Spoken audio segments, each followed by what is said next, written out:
Մեր ձևով շարժման խորհրդի անդամ, տնտեսագիտության թեկնածու, դոցենտ Հայկ Վարմանյանն է մեր տաղավարում, բարև ձեզ։ Բարև ձեզ։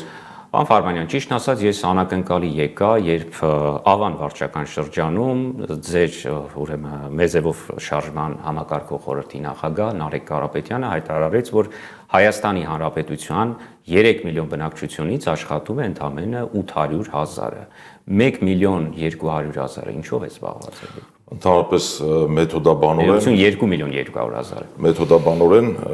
ակտիվ աշխատուժ չեն համարվում տարեցները, թոշակառուները, ուսանողները, այսինքն սա պաշտոնական վիճակագրության համաձայն գրանցված աշխատողների քանակն է, սակայն այդ թիվը կարող է էապես գուցե ավելի պակաս լինել, հաշվի առնելով, որ մեթոդաբանորեն հաշվարկվում է աշխատատեղերի քանակը պայմանագրերի քանակով։ Կա հավանականություն, որ մի մարդը կարող է գրանցված լինել մի քանի տեղ, այսինքն մենք ռիսկերը հաշվի առնելով դեռ մի բան էլ այդ թիվը իրականությունից մի բան էլ ավել ենք հայտարարում, ասում, այսինքն մեր այն տնտեսական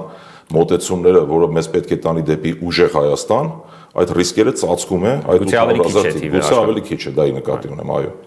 Իսկ այս տվյալները որտեղից է վերցված, ստուգված տվյալներ են, բնականաբար Հայաստանի Հանրապետության պաշտոնական վիճակագրությունից։ Ինչով է զբաղված 2 միլիոն 200,000 այդ դեպքում, ինչպես է այսպես ստացվում, սա նոնսենս չի։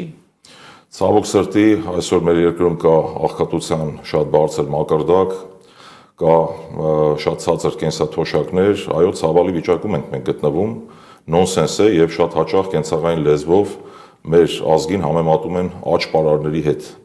Ցավոք սրտի, երբ որ նայենք սպառողական վարկերի մակարդակը, թե ինչ է տիրում այսօր մեր երկրում, մարդիկ այդ սպառողական վարկերի բեռի տակ մի կերպ յոլա են գնում, այսպես ժողովրդական լեզվով ասած։ Եվ հենց այդ նպատակներից ելնելով վերջերս մենք հրապարակեցինք Սամվել Կարապետյանի 5 այն տնտեսական քայլերը, 5 տնտեսական կետերը, իհարկե հետագայում դրանցից կբխեն այլ կետեր եւս, որը Հայաստանը տանելու է դեպի ուժեղ պետություն, այսինքն մենք ունենալու ենք ուժեղ Հայաստան, բնականաբար նպատակ ունենալով կրճատել մեր երկրում աղքատությունը, գործազրկության մակարդակը, այսինքն եւ Սամվել Կարապետյանի եւ Սամվել Կարապետյանի թիմի գերնպատակը մեր հասարակությանը բերել արժանապատիվ մակարդակի վրա։ Եվ արդեն անցնելով ձեր 5 տնտեսական քայլերի ծրագրին, առաջարկում եք 300,000 նոր աշխատատեղ ստեղծել Հայաստանում։ Արդյոք այսպիսով չի ստացվելու, որ Հայաստանում 1 միլիոն 100,000-ն է աշխատելու։ Սա բավարար թիվ է, թե սկզբի համարեք այս 300,000։ Գիտեք, ընդհանրապես չի կարելի մեխանիկորեն հաշվարկել թվերը, ընդհանրապես, որովհետև կրկնում եմ, այդ ամբողջ բնակչության մեջ կա մի հատված, որոնք թոշակառուներ են, այդ թիվը կազմում է շուրջ 500,000, ուսանողներ կան, անաշխատունակներ կան, հաշմանդամներ կան, այսինքն ակտիվ աշխատուժը, որը ներկայումս 800,000 իհարկե բավարար չէ, եւ մենք իրատեսական ենք համարում այդ 300,000 աշխատատեղերի ստեղծումը, որը ցավոք սրտի տարիներ ի վեր եղել է մեր երկրի գլխավոր խնդիրներից մեկը։ Մարդիկ չունենալով արժանապատիվ աշխատանք, քիչ առաջ ես նշեցի, վարկային միջոցներով գոյատևում են, ցավոք սրտի մեծ մասը արտագաղթում է երկրից, փորձում է գումար վաստակել այլ երկրներում, այդ մասին են վկայում այն հսկայական տրանսֆերտները, դրամական փոխանցումները, որ մենք ստանում ենք հիմնականում Ռուսաստանի Դաշնությունից, Ամերիկայի Միացյալ Նահանգներից, այսինքն մարդիկ իրենց ընտանիքներից թողնում գնում են արտերկիր կամ աշխատում են արտերկրում, արտագաղթում են, փաստացի դա համարվում է նաև արտագաղթի մի տեսակ, ընտանիքը մնում է Հայաստանի Հանրապետությունում կամ գոյատևում են որևէ կերպ։ Սա է մեր ողջ իրականությունը։ Մենք ունենք ծայրահեղ աղքատություն, որովհետև բազմիցս այդ մասին առիթ ունեցել եմ ես անձամբ ասելու, շեշտելու, որ այն սպառողական զամբյուղի մասին, որի մասին այսօր խոսում են այդ 70 քանի հազար դրամը, իհարկե դա ծիծաղելի է, մարդ չի կարող գոյատևել, դա ծայրահեղ աղքատության մասին է խոսքը։ Եվ նույնիսկ անընդհատ կրկնել ենք, նորից եմ ուզում մեկ անգամ եւս շեշտել, Հայաստանի Հանրապետությունում, եթե մարդը ստանա նույնիսկ 200,000 դրամ աշխատավարձ, դա մի կերպ կբավարարի, որպեսզի նա այդ ամիս կարողանա վճարել իր կոմունալ վճարները,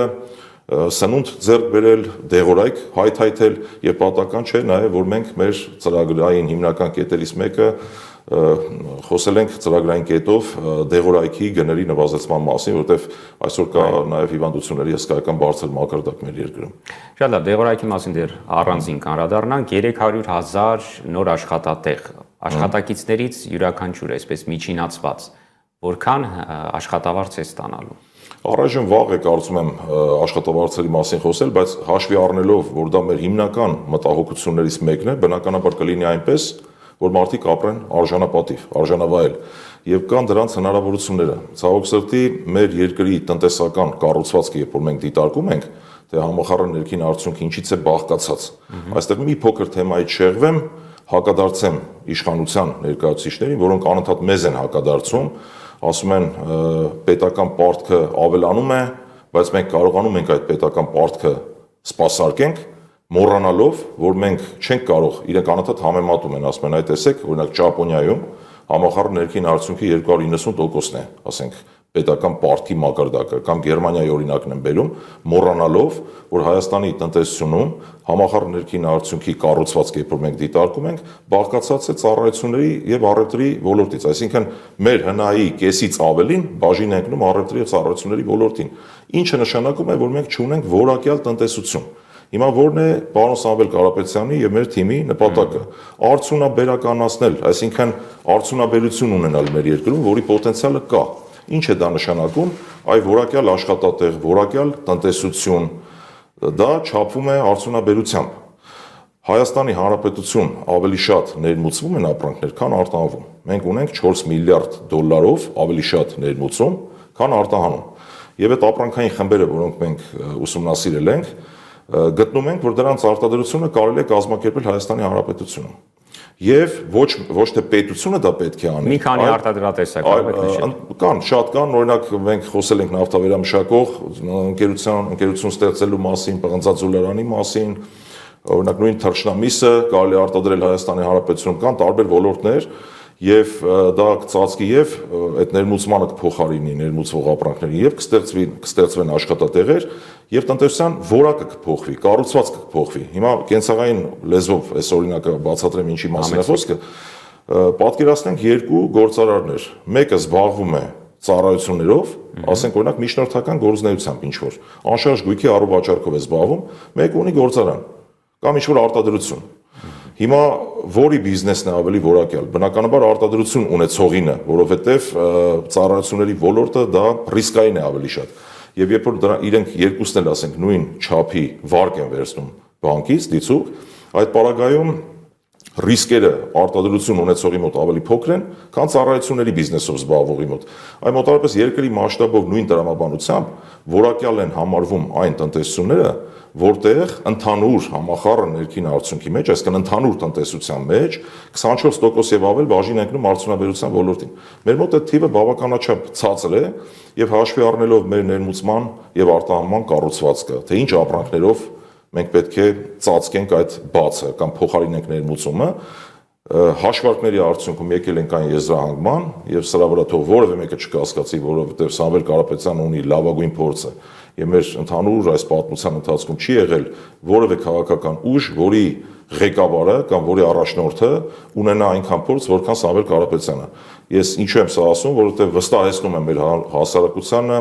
մեծ թերագնահատողներին, որ սրանք իրատեսական թվեր են եւ այո,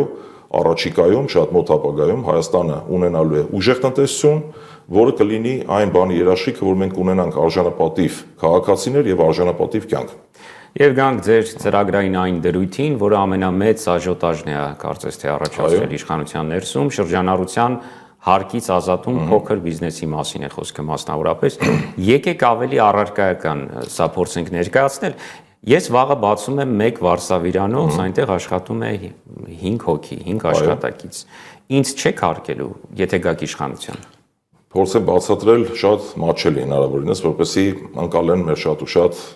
հայրենակիցներ։ Կա հետևյալ իրավիճակը։ Ուրեմն պատկերացնենք մի ընտանիք, որտեղ հայրը, մայրը եւ 4 զավակները աշխատում են։ Տարբեր տարիքի երեխաներ են, ասենք 16, 17, 18 տարեկան։ Կրկնում եմ 6 հոգանոց ընտանիք։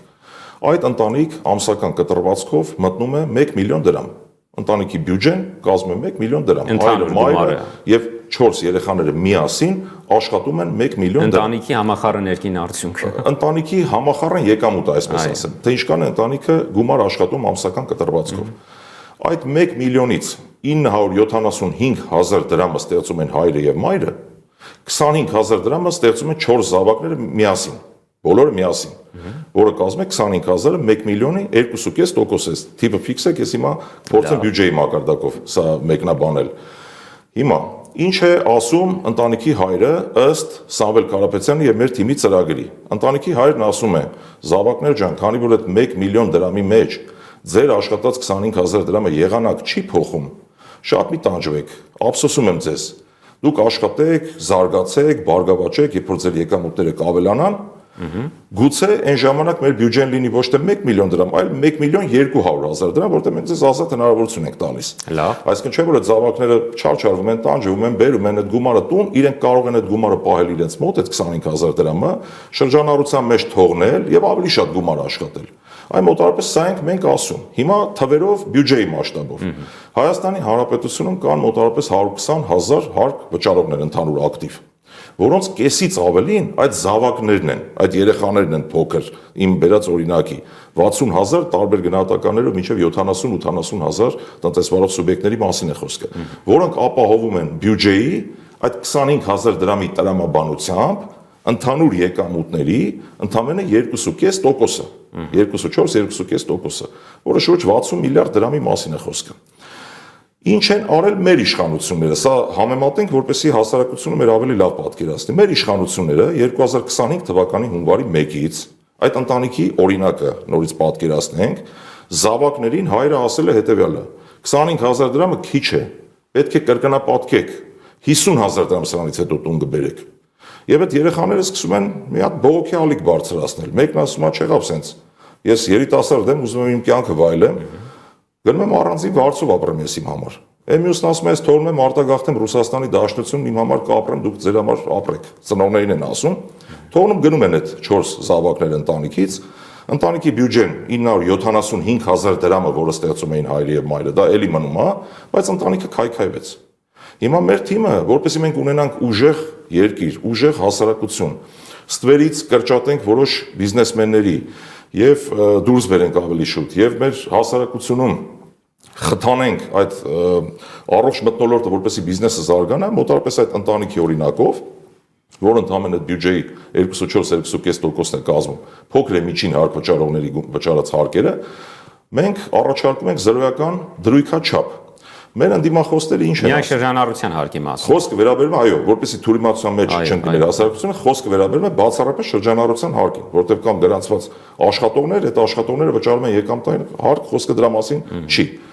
Եվ սա ինչ կտա մեր տնտեսությանը, հիմա փորձեմ թվերով հիմնավորել, բացատրել եւ ինչ են ասում նաեւ մեր ընդդիմախոսները։ Մեր ընդդիմախոսները ասում են հետեւյալը. բա որ հանկարծ այդ խոշոր կազմակերպությունները տրոհվեն եւ գնան փոքրի դաշտ, խուսափեն հարկերից։ Իսկ ինչու է մեր ընդդիմախոսներին թվում, որ մեր թիմը չի պատկերացնում այդ ռիսկերը կամ չի հասկանում այդ ռիսկերի մասին։ Իհարկե մենք էլ ենք գտնում, որ կան որոշակի ռիսկեր, իսկ այդ ռիսկերը չեզոքացնելու համար մենք հարկային վարչարությունը պետք է ավելի արդյունավետ դարձնենք։ Չնայած այն հանգամանքին, որ ինչպես նշեց մի քանի օր առաջ ՀՄԷԿ-ի հարցազրույցում տաղավարում մեր շարժման համակարգող Նարեկ Կարապետյանը, որ հարկայինը բավականաչափ արդյունավետ աշխատող կառույց է, մենք կանենք այնպես, որ այդ համակարգը ել ավելի արդյունավետ աշխատի, որովհետև դա բարդ բան իրենից չի ներկայացնում, ցանկություն է պետք, եւ չկա բնության մեջ որևէ մի երևույթ, որը բարեփոխում համարվի, եւ այդ բարեփոխման շրջանակներում հակառակ էֆեկտներ չլինեն։ Ցանկացած բարեփոխման շրջանակներում կան բավականաչափ լուրջ ռիսկեր։ Ես էլ փորձեմ հակադարձել, ինչպես իշխանությունները, այստեղ վտանգ չեք տեսնում, որ նույն այդ Վարշավիրանոցի օրինակով։ Այո։ Ուրեմն տնտեսվարող սուբյեկտի մոտ կվերանա գուցե կամ կնվազի մոտիվացիան վարշավիրանոցների ցանց ստեղծելու։ Ճիշտ հակառակը։ Հիմա ասեմ, ընդհանրապես նախ ինչ կտա այս բարեփոխումը։ Այս բարեփոխման շրջանակներում ակնկալվում է նախ եւ առաջ 2% ստվերի կրճատում, որտեվ հարկերը երբ որ կրկնապատկվեցին 25 թվականի հունվարի 1-ից, հիշենք այդ ընտանիքի 25,000 դրամը դարձավ 50,000 դրամ, շատ ու շատ ընկերություններ փակվեցին տարբեր գնահատականներով մինչև 3,500-3,600 փոքր եւ միջին ընկերություններ փակվել Հայաստանի Հանրապետությունում։ Մեր ընդդիմախոսները չեն խոսում հակառակ վնասների մասին, իրենք խոսում են տրոհման վտանգի մասին։ Չեն խոսում, թե ինչ վնասներ է բերել այդ փակված ընկերությունները։ Չէ՞ որ այնտեղ կային աշխատողներ, փակվել են աշխատատեղեր, եկամտային հարկեր գեներացվում այդ աշխատողներից ոչ միայն շրջանառության հարկ, եւ սա ընդհանուր տնտեսության մեջ բերել է լուրջ վնաս։ Այսինքն այս խնդրով մենք լուծում ենք ավելի շատ նաև սոցիալական խնդիր։ Այսինքն իշխանությունները ներողություն ավելի շատ խոսում են նրա մասին, որ չեն կարողանալու վերահսկել։ Այո, խոսում են վերահսկման մասին, խոսում են նաև իբրև թե արդարության մասին, որ փոքր միջին բիզնեսը, երբ որ փաստաթղթավորի իր ծախսերը, մենք իրենց հնարավորություն կտանք, այդտեղ հիմա չծանրաբեռնեմ ես եթերը, որտեվ մասնագիտական թեմայի դաշտ չեմ ուզում այդքան շատ մտնել, դրան էլ կարող ենք հակադարձել, որ իրականում հարկերը չեն նվազել, այդ հարկային բեռը մնացել է, դեռ մի բան էլ ավել, ուրեմն նախկինում կար մինչև 24 միլիոն դրամ շրջանառություն ունեցողները ազատված էին ընդհանրապես հարկերից։ Իրենք ոչ միայն այդ 24 միլիոնից մի քանիսին բերեցին բազմաթիվ ոլորտի բիզնեսների բերեցին հարկային դաշտ եւ հարկերը կրկնապատկեցին, այլ նաեւ մի քանի ոլորտներ տեղափոխեցին ընդհանուր հարկման դաշտ։ Խոսքը վերաբերում է իրավաբաններին, խոսքը վերաբերում է հաշվապահներին, այդ մարդիկ էլ աշխատում էին իրենց համար եւ անցան ընդհանուր հարկման դաշտ, ինչը բերեց գների թանկացման։ Եվ ներողություն խնդրեմ նաև ձևակերպել ըստ ձեր շարժման, ինչ ասել է փոքր բիզնես այստեղ։ Փոքր բիզնեսը մեթոդաբանորեն տարանջատվում է երկու ձևով։ Կա աշխատողների քանակով մեթոդաբանություն 0-ից մինչև 9 աշխատող ունեցողները համարվում են 0-ից 4-ը գերփոքր, մինչև 9 աշխատող ունեցող կազմակերպությունները համարվում են փոքր, 9-ից ավել համարվում է միջին, բայց հարկային տեսանկյունից փոքր ու միջինը համարվում են ներկա գործող օրենսդրության շրջանակներում 120 միլիոն դրամ շրջանառություն ունեցողները տարեկան։ Եվ եթե փորձենք այսպես թվարկել, ովքեր են ձեր ծրագրի շահառուները, տնայնագործությամբ զբաղվողներ, վարորդներ։ Տեսեք, հասկացա հարցը, ուրեմն ի տարբերություն գործող իշխանությունների, որոնք այնքան են խճճել, մի մասին ասում են դու չես կարող համարվել միկրոբիզնես,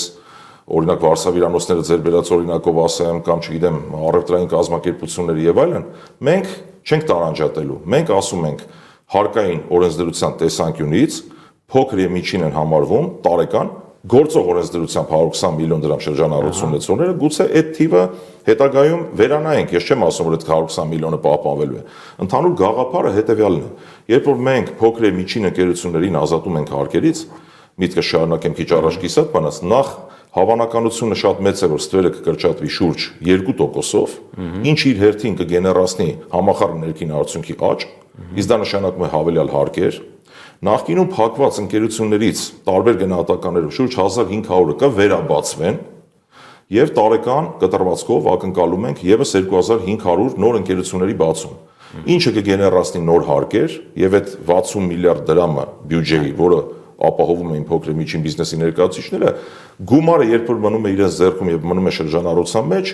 դրա կեսը հարկերի տեսքով հետ է վերադառնում։ Իսկ մնացած դրական տնտեսական էֆեկտները միջնաժամկետ եւ երկարաժամկետ հատվածում հաստատ այս ծրագիրը արդարացնելու են։ Պարոն Ֆարմանյան, եւ Հայաստանի խոշոր հարկատուների ցանկը մի փոքր թերթելով արդեն կարելի է որոշակի պատկերացում կազմել, թե ինչ վիճակում է գտնվում Հայաստանի Հանրապետությունը առնվազն վերջին 2-3 տարիների ընթացքում։ Նախ եւ գյուղատնտեսությունը մասնավորապես, ուրեմն հեռախոսների վերավաճառքով կամ վաճառքով զբաղվող կազմակերպությունն է, որին հաջորդում է Grand Tobacco-ն, Զանգեզուրի պղնձամոլիբդենային կոմբինատը, որ երկար տարիներ առաջին տեղում էր գտնվում։ Եթե իշխանության գա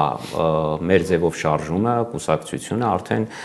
նոր հարկատուներ ավելանալու են թե չէ եւ նոր արտադրական ձեռնարկություններ հիմնվելու են թե ոչ։ Սա արդեն մասնավորի խնդիրն է այստեղ։ Բնականաբար այո, ավելանալու են պետական աջակցությամբ, հենց քիչ առաջ մենք խոսում էինք հավելյալ 300,000 աշխատատեղերի մասին, դրանք հիմնականում լինելու են արդյունաբերական ընկերություններ, իսկ դա նշանակում է նոր հարկատուներ, նոր հնարավորություններ եւ ընդհանուր տնտեսական շղթայի մեջ դա կգեներացնի բնականաբար նոր բիզնեսների հիմնադրմանը։ Եվ ձեր նշած այդ երբ որ նայում ենք թե ով է թիվ 1 հարկատուն Հայաստանի Հանրապետությունում, մեկ անգամ եւս դա փաստում է այն մասին, որ մեր տնտեսական հաջողությունները ուրեմն կապված են եղել բացառապես վերարտահանումներով։ Երբ որ իշխանությունները ասում են մենք ունեցել ենք տնտեսական աճ, տնտեսական մեծ առաջընթաց ենք արձանագրել, թող չմոռանան, որ 2022-23 թվականների ռուս-ուկրաինական պատերազմի արդյունքում Հայաստանի Հանրապետությունում հիմնված այն ընկերությունների շնորհիվ է եղել, որոնք զբաղվել են վերարտահանումներով։ Այդ թիվ 1 հարկատուն հենց հիմնական վերարտահանումով զբաղվող ընկերություն է։ Մենք ցանկանում ենք ավելի որակյալ տնտեսություն ունենալ։ Իսկ որակյալ տնտեսությունը դա հիմնականում արտադրությունն է, արդյունաբերությունն է, որը ցավոք սրտի թիվը նվազել է վերջին տվյալներով բավականաչափ շատ, մոտավորապես, եթե չեմ սխալվում, 7-8%-ով անկում է արձանագրվել, արտահանումն է նվազել, եւ սա է մեր ողջ ցանկությունը, որպեսզի գնանք դեպի ուժեղ Հայաստան։ Հայաստանում 21.5% օֆիցիալ տվյալներով մոտավորապես 21.5% աղքատության մակարդակ կա։ 5 տնտեսական ծրագրերը արդյոք բավարար են այս թիվը զգալիորեն նվազեցնելու համար։ Որպեսզի թյուրիմացություն չառաջանա, սրանք այն 5 հիմնական թիրախային կետերն են, որոնցից ացանցվելու են այլ ծրագրեր եւս։ Բնականաբար ոչ եթերներում, ոչ մեր շնորհանդեսի ժամանակ, ոչ մարդկանց այսինքն այդ ամբողջ ընկալելու տեսանկյունից հնարավոր չէ այդ ամբողջ ծրագրերը միանգամից ներկայացնել, վստահեցնում եմ, որ առաջիկայում դուք կտեսնեք շատ ու շատ բազմաթիվ այլ ծրագրեր եւս, որոնք կվերաբերեն մեր կյանքի բոլոր ոլորտներին, սրանք այն հիմնական ուրեմն հետագա հաջողություն գեներացնող կետերն են, ծրագրերն են, որոնք մենք առանձնացրել ենք։ Աչքի զարնեց համաշխարհային բանկի տվյալները, որոնց հաշվարկով ծայրահեղ աղքատ են այն մարդիկ,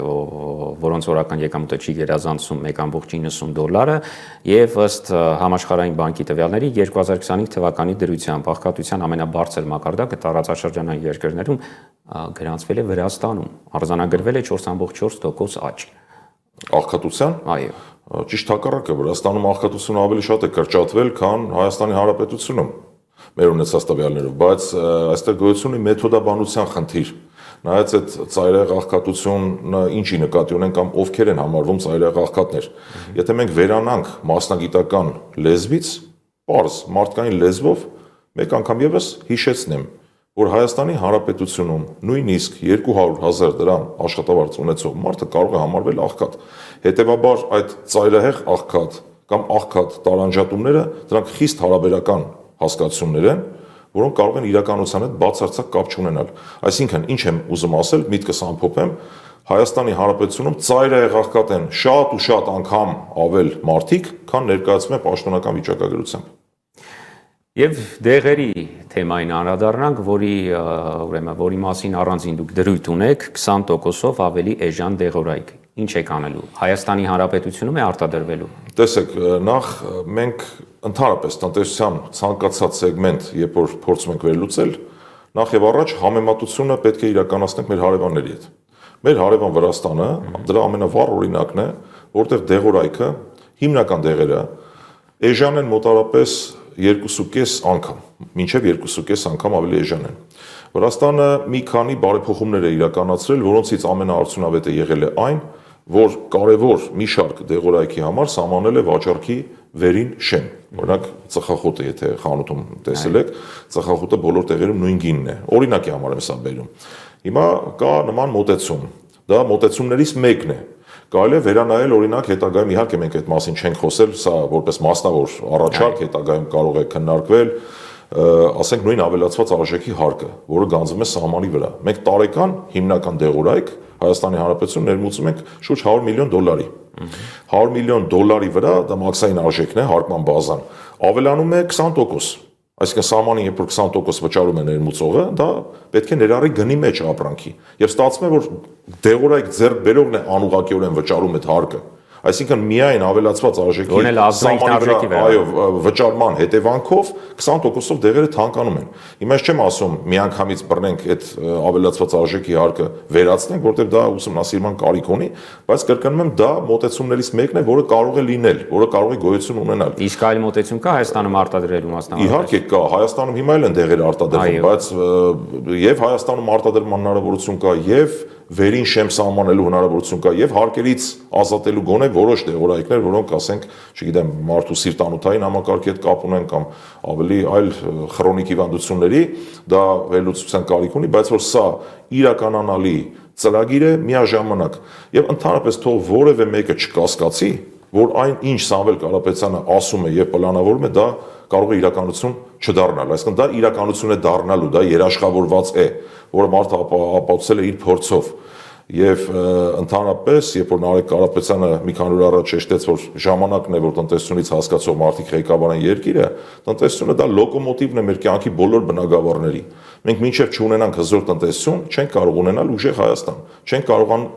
կարողանա ունենալ ուժեղ պաշտպանություն, բանակ, ուժեղ առողջապահական կամ կրթական համակարգ։ Սա է խնդիրը, եւ թող բոլորը վստահ լինեն, որ այն ինչ արել է Սամվել Կարապետյանը տնտեսության տարբեր բնագավառներում, դա ընդհանրապես պետք է տեղափոխվի պետական համակարգ։ Այսինքն պետությունը ղեկավարելուց այդ մոտեցումները պետք է լինեն նույնը՝ ստեղծել աշխատատեղեր, արարել, զարգացնել, մեր հասարակության կյանքը դարձնել ավելի լավ։